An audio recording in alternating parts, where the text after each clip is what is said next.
Hi guys. Hi guys. Welcome back to எங்க இருக்கோம்னா சாத்தான்குளத்தில் இருக்கோம். இந்த பிளேஸ் செமையாக இருக்குன்னு அப்படின்னு பாடிட்டு லாக ஸ்டார்ட் பண்ண தொடங்கியாச்சு.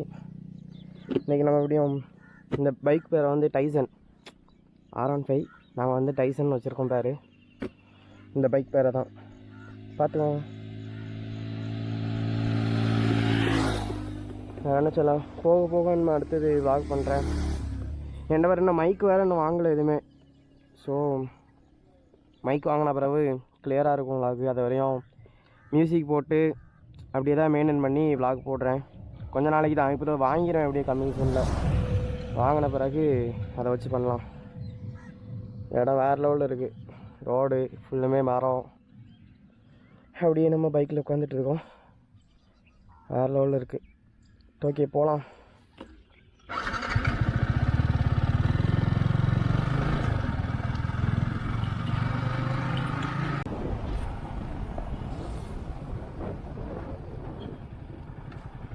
இதுதான் என்னோடய ஃப்ரெண்டு சைஸ் படித்த ஸ்கூலு. வேறு லெவலில் இருக்கும். நான் படித்த ஸ்கூல் இது கிடையாதுண்ணா. ஃப்ரெண்டு சைஸ் படித்தார். அவர் தான் இந்த ஸ்கூலோட ஃபஸ்ட் ரேங்கு. பார்த்துக்கோங்க அப்போ எவ்வளோ பெரிய படிப்பாளியாக இருப்பானு. அவனா கூட்டியாக ஃப்ரெண்டுன்னு சுற்றிட்டு இருக்கேன் நானும். அங்கே இனிமேல் ரோடு ரொம்ப மோசமாக இருக்கும். அதனால் மெதுவாக போயிட்டு அதுக்காட்டு அங்கே லாக் பண்ணுறேன். ரோடை பார்த்தீங்கன்னா எப்படி இருக்குன்னு. இருக்கையிலே ஒஸ்ட்டு ரோடு எங்கள் ஊரில் இதுதான். எங்கள் ஊருக்கு போகிறது அதுவும். இங்கேருந்து எங்கள் ஊர் கரெக்டாக இன்னும் 12 கிலோமீட்டரு. இருக்கையிலே கேவலமான ரோடு பாருங்கள். ஒஸ்ட்டே. ஆனால் முன்னாடி போகிற வண்டியில் உள்ள இதுனா நல்லா கண்ணுக்குள்ள உளுந்த செத்து போயிடும். அப்படி இருக்கும். இது வேறுங்க இவ்வளோ தான் ஸ்பீடே போக முடியும். இதில் இவ்வளோ ஸ்பீட்லேயே போனால் தான் அங்கே போய் சேர முடியும். இல்லைனா மொத்தமாக நான் மேலே போயிட வேண்டியதான் வேகமாக போனோம். இந்த வண்டிக்காரன் ஃபஸ்ட்டு ஓவர்டேக் கிடைக்கணும். அப்போ தான் விளங்கும். இல்லைனா விளங்காதுக்கு.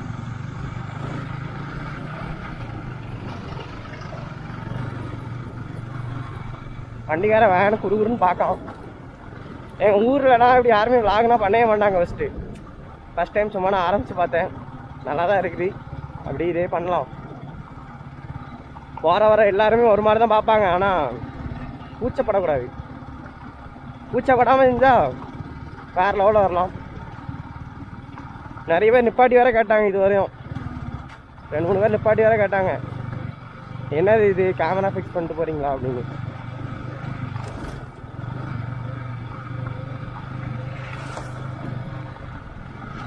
ஒரு பஸ்ஸுக்கார் வேறு ஆரம்பிச்சு டாட்டாலாம் காமிச்சார். வேறு லெவலில் இருந்துச்சு. ஆனால் அதெல்லாம் எடுக்கலை.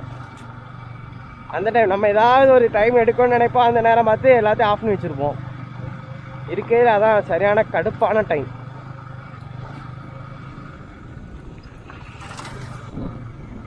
ஆப்போசிட்டில் கூட என் ஃப்ரெண்டோட அப்பா தான் போகிறாங்க. ரொம்ப பெருமையாக இருக்குது. இப்போ தான்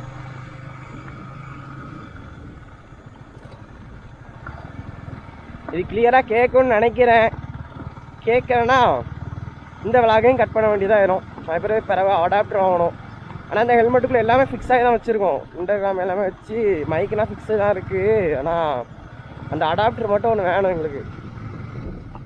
ஓ இங்கே அதுக்குள்ளே இல்லைன்னா கல்கோரி வைக்கிறாங்கன்னு நினைக்கிறேன். ஐயோ இன்னும் பஸ் ஸ்டாண்டு உருவாக்குறாங்களா? பஸ் ஸ்டாண்டு வாய்ப்பில்லை. இங்கேருந்து 3-4 கிலோமீட்டராக சாதா இருக்கலாம் அடிக்கிறதுக்கு பஸ் ஸ்டாண்டு. ஆனால் ஏதோ சரல்லாம் வச்சு இது பண்ணிகிட்ருக்காங்க.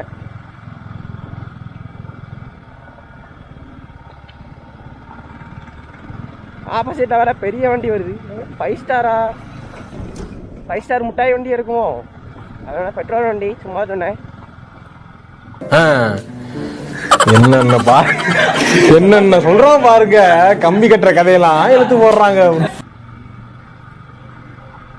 இப்படியே போனோம். 2 கிலோமீட்டர் எனக்கு தெரிஞ்சது. அங்கேருந்து உடஞ்சிக்கிட்டே தான் இருக்கும் ஃபுல்லுமே. அந்த ஆட்கள் பார்த்துட்ட பார்த்தீங்களா? அவன் பெருமையாக இருக்குது. எனக்கு ஒரு மாதிரி இருக்கானா. போக போக அதே பழகிடும். கரெக்டாக இதே 2 நிமிஷம் எடுத்துருக்கேன். இப்போ தான் நல்ல ரோடுன்னு ஒன்று வரவே செய்யுது.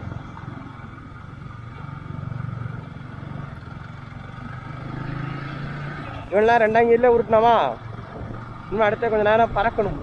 பறப்போமா அப்படின்னு பறக்கணும்.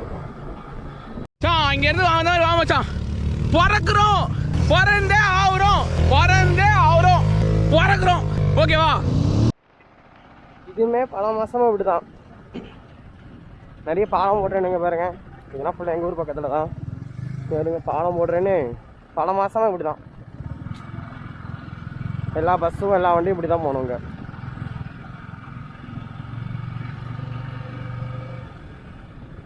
ஒரு பள்ளம் முடியும், அது ஒரு பள்ளம் ஏறிடும்.